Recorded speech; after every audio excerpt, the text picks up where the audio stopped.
Que vous m'avez compris. C'est pourquoi il va prendre ces savants, ceux qui sont allés là. Vous ici, vous êtes en train de servir seulement les États-Unis. Toi, tu as été aux États-Unis depuis combien d'années? Plus de 40 ans. 40 ans aux États-Unis d'Amérique. Donc nous avons commencé la licence ici, on a terminé. Nous sommes partis tous aux États-Unis. Mais moi, comme j'ai une tête un peu drôle africaniste, quand j'ai terminé, j'ai dit je rentre chez moi. Eux ont dit nous restons américains. Mais il a fini par venir suivre. Parce que les bonnes choses se trouvent quand même ici. Vraiment. Mais quand il est arrivé, nous avons terminé les études universitaires. Moi j'ai dit, qu'est-ce qu'on fait? Ils disent, aux États-Unis, il y a des grandes universités qui enseignent le management. Harvard, pour le management privé, Maxwell School, pour le management public. Moi j'ai dit, chaque fois, les pays africains envoient les États, le budget du gouvernement, déplacent les hauts cadres pour aller étudier le management. Mais moi maintenant, je vais rentrer pour lancer ce management-là dans notre pays. Mais lui à qui il dit, ok, moi aussi j'ai l'expérience congolaise, mais je veux plutôt approfondir pour enseigner aux Américains le management congolais tout en appliquant les systèmes. C'est pourquoi. Tu es quoi là-bas dans cet institut? Bon, je suis le directeur général. Je préfère ne pas souvent venir avec des titres. Ça fait rien. Je crois que les gens qui viennent à Rumi, ils apprennent dès le premier jour à ce que nous devons nous tutoyer. Nous devons reculer par rapport au titre et au diplôme. Vous savez, surtout dans les pays francophones. Ça, c'est la culture américaine, mes amis, parce que celui-là, il parle beaucoup, mais nous sommes en train de nous réchauffer, n'est-ce pas? Aux États-Unis d'Amérique, moi, je suis allé, j'entre à l'université, j'ai mon chef de département. Je l'appelle, mais j'ai le chef de département. Il dit, ne m'appelle pas chef de département, appelle-moi Al. Il dit, Al, c'est quoi ça? C'est l'abréviation d'Albert. Mais moi, quand j'arrive, je vois le chef de département. Monsieur le chef de département, il dit, mais je vous ai dit de ne pas m'appeler chef de département. Appelez-moi Albert. Je vais chez l'autre, ne m'appelez pas doyen, appelez-moi John. Je dis, mais comment dire? Ça, c'est compliqué. Alors que chez nous, ici, un chef qui est nommé chef, si vous enlevez les chefs, c'est grave. À tel enseigne, ils oublient même que les chefs de travaux à l'université sont des professeurs ordinaires. Mais le chef de travaux devient chef. Donc c'est pourquoi il ne veut plus, il est en train de se cacher. Il est le cofondateur de cet institut en Amérique. Vous savez, les Américains sont très intelligents. Vous sollicitez la nationalité ou bien vous allez là, la première chose, vous donne quoi? Une maison à crédit. Vous sautez, vous dites j'ai une maison. Mais ils vous ont attrapé. Parce que ces crédits-là durent 35 ans. Vous devez payer chaque mois. Donc vous n'avez pas la possibilité de revenir dans votre pays. Parce que si vous revenez, il y a des crédits à payer là-bas. Mais dans l'entretemps, il vous garde parce que vous êtes un cerveau. Est-ce que vous avez des locaux chez vous? Surtout, je ne voudrais pas informer les gens des FPI. Comme je vous l'ai dit, nous avons même cette année ici, avant que je ne quitte Washington, nous avons déjà des demandes d'inscription du FPI. Donc là, nous avons reçu une dame qui a été là, je crois, il y a quelque temps, avec une délégation, je crois, de 7 ou 8 personnes qui souhaiteraient, n'est-ce pas, rentrer. Nous avons tout un campus. C'est avec fierté que je vous l'ai dit. au cœur, n'est-ce pas, de Washington, ici. Quand vous venez à Wimi, nous sommes dans notre bâtiment. Je dis c'est notre bâtiment. Nous avons un guest house, là où vous allez rester. C'est dans ces bâtiments-là. Ok. C'est une... Et applaudissez la même pour les... Ce sont les Congolais qui sont naturalisés américains, parce que tout ce qu'il y a comme tête des Américains ne laisse pas. Mais maintenant, les Américains disent, vous autres, tous les pays africains, tous les pays asiatiques, envoyez vos cadres pour venir se faire former ici. Pour laisser quoi? Laisser l'argent. Alors, là-bas, il les a découverts. Il a dit, mais pourquoi vous ne faites pas de partenariat avec notre pays?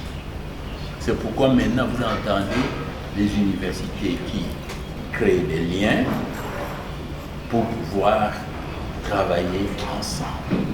C'est pourquoi nous avons signé aussi un partenariat entre l'université du Sepromad et Wimi. Ça signifie, si Brazzaville ici s'adresse à Wimi pour dire formez-nous les cadres peuvent quitter Brazzaville, aller là-bas. Mais maintenant, de plus en plus, les pays africains ont constaté qu'envoyer 10 cadres là-bas,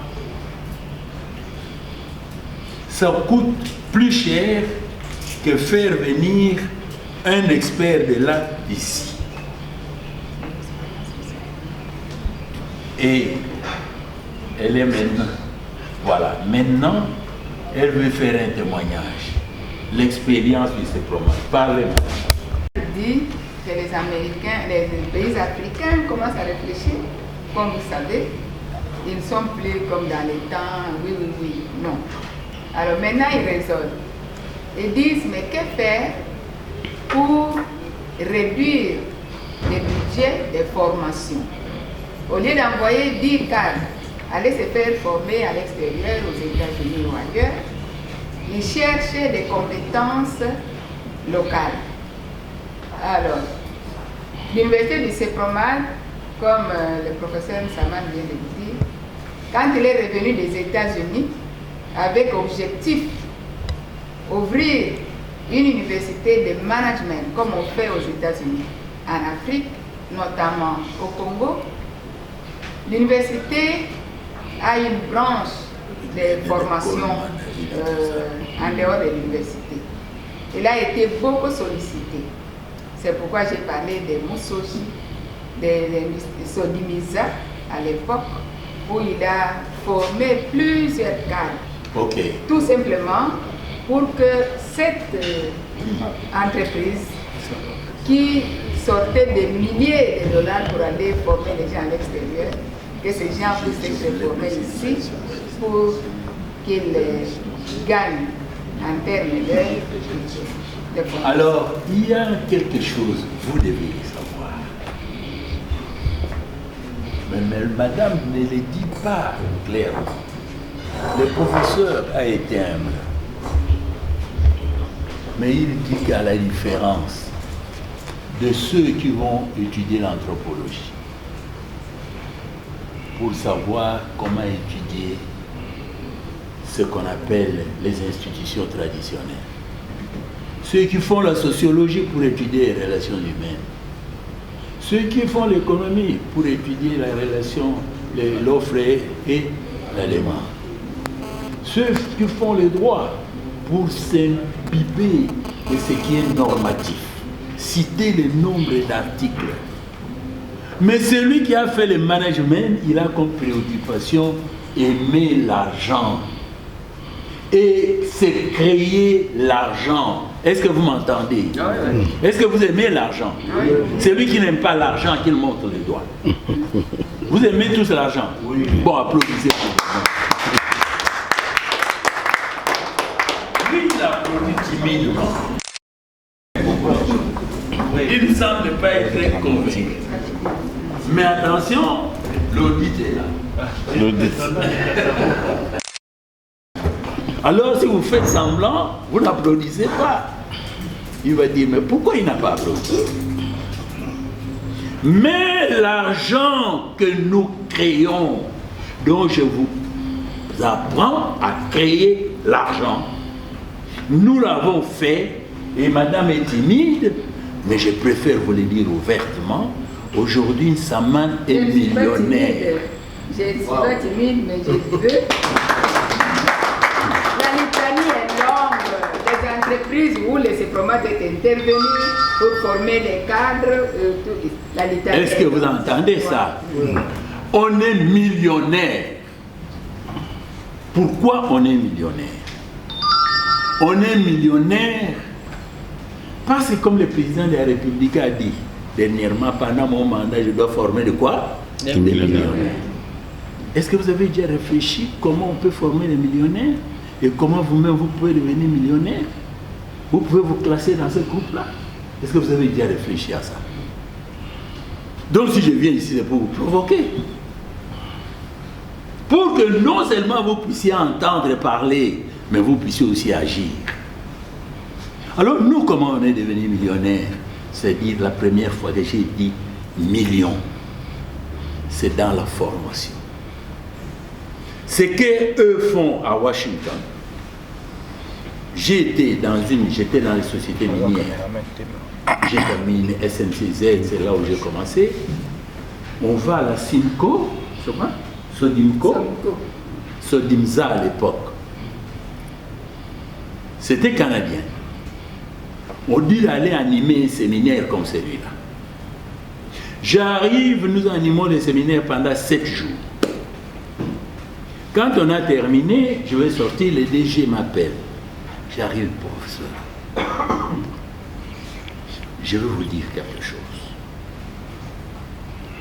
Si vous acceptez que je vous paye 1/10 de ce que j'ai investi pour pouvoir envoyer mes gens au Canada, est-ce que vous m'entendez?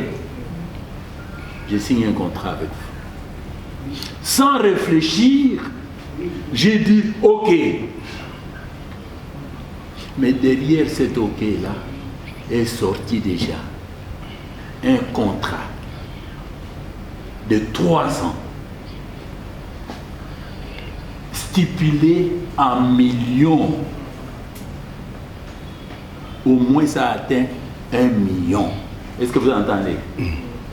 C'est à ce moment-là que je suis devenu quoi? Millionnaire. Et pour une fois, j'ai su que dans mon compte ou à ma disposition, je gère quoi? 1 million au moins. Tout simplement dans la formation, dans l'intelligence. Et on s'est organisé, je pouvais animer des séminaires au fur et à mesure. Tous ces Canadiens, ces cadres-là, au lieu d'aller là-bas payer les billets d'avion, payer tout ça, ainsi de suite, et surtout les pousser à aller s'étonner quand ils voient une femme blanche balayeuse. Est-ce que vous savez que le premier Congolais, quand il est arrivé en Europe, il a vu une balayeuse blanche? Comment il a réagi? Ah!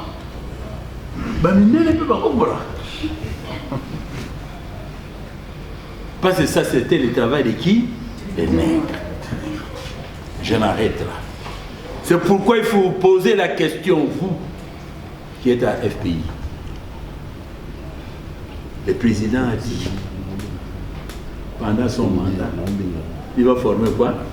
Des millionnaires. Et est-ce que vous avez déjà réfléchi là-dessus?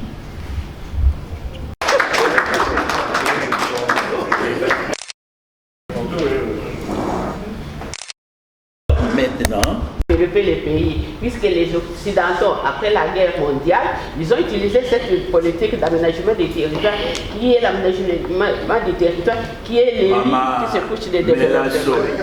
Et voilà. La parole aux femmes.